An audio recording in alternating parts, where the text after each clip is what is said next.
pessoal, sejam bem-vindos à nossa sala de aula virtual. Chegamos à parte 2 do nosso conteúdo de República das Espadas, dessa vez compreendendo o governo de Floriano Peixoto, que se desenrolou entre 1891 e 1894, logo após a renúncia do Marechal Deodoro da Fonseca.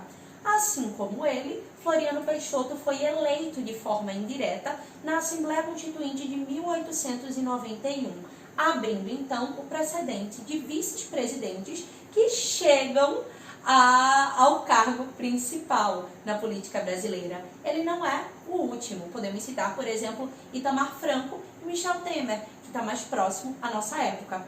O que nos abre uma importante prerrogativa, a de observar sempre com grande atenção os vice das chapas que nós elegemos e também os suplentes. Há uma grande probabilidade de que eles, assim como Floriano Peixoto, venham a assumir.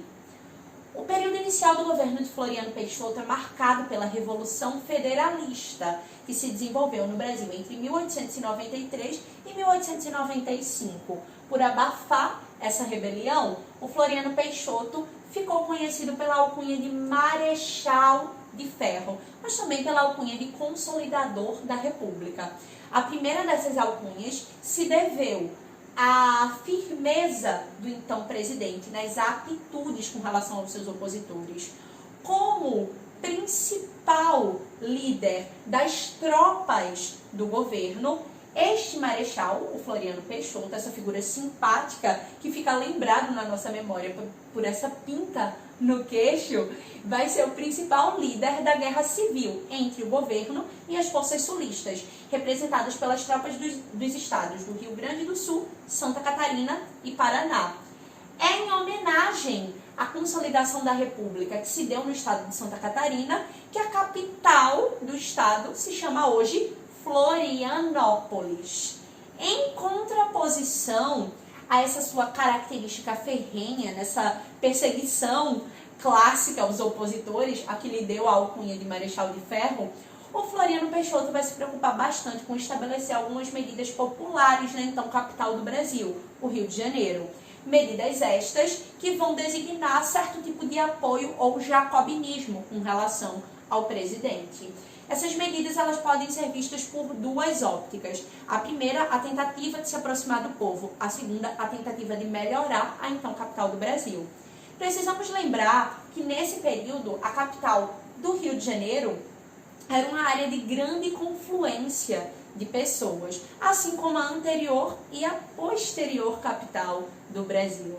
O nosso país ele teve 3 capitais ao longo da sua história. Em primeiro lugar, desde o período de colonização até a descoberta das minas do ouro, tivemos Salvador como capital. A posteriori, o Rio de Janeiro, tanto pela possibilidade de coletar ouro de maneira mais efetiva, como pela presença de portos que tinham uma ligação muito maior com as potências do exterior. Posteriormente, apenas na década de 60, no Planalto Central, na região central do Brasil, vai ser inaugurada Brasília, que desde então é a nossa capital federativa.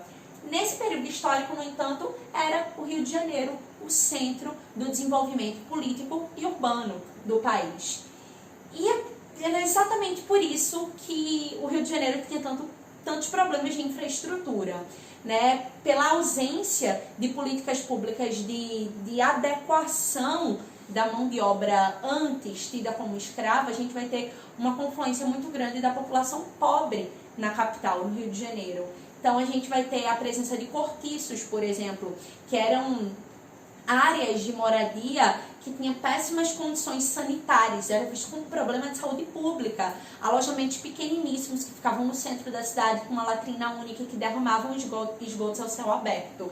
Então o Floriano Peixoto ele vai fazer uma verdadeira campanha contra os cortiços, segregando ainda mais as comunidades afrodescendentes. Além da destruição dos cortiços, nesse período é importante relatar que expressões culturais como a capoeira eram amplamente proibidas por lei. No Brasil, a capoeira, que hoje é entendida como patrimônio da cultura imaterial do nosso país, já foi proibida por lei e estava associada ao descumprimento dessa lei à prisão. Então a gente vai ter aí como problema os cortiços e como solução, como medida de angariar o apoio popular, associado ao governo de Floriano Peixoto, a redução de aluguéis, é claro que em áreas de subúrbio, até para embelezar o centro da cidade, construção de casas populares também em áreas mais afastadas, a destruição dos cortiços e a eliminação de impostos sobre produtos que eram vistos como muito caros, mas que eram produtos de primeira necessidade no Brasil, como por exemplo a carne. Então baixar esses impostos era uma forma de se aproximar da população e garantir a possibilidade de acesso a uma casa, a uma moradia digna, já era visto como algo que deveria ser definido pelo governo desde esse período. Entretanto, nem todo indivíduo que tinha condições de renda baixas tinham acesso a essas moradias. Então, boa parte da população foi procurar as áreas de encostas e morros, envolvendo o processo de favelização, o que gera hoje em dia no Rio de Janeiro essa cultura das comunidades. O governo de Floriano Peixoto, além disso, é marcado também pela construção de símbolos de identificação nacionalista, como, por exemplo, o hino, a bandeira nacional, o investimento na construção de monumentos, a identificação dos heróis nacionais, entre outros. A ideia dele era, depois de abafar a Revolução Federalista, garantir elementos de unidade nacional. Elementos esses que viriam a favorecer a festa da democracia que se realizaria no ano de 1894, quando, por ocasião das primeiras eleições diretas da história do Brasil. Eleições estas que, como veremos nos nossos próximos encontros, serão em larga medida manipuladas pelas elites políticas, dando origem a um período da nossa República cujo poder, cuja coisa pública será utilizada em benefício dos coronéis e barões do café, típicos representantes das elites durante a República Oligárquica. Esse é o assunto da nossa próxima aula.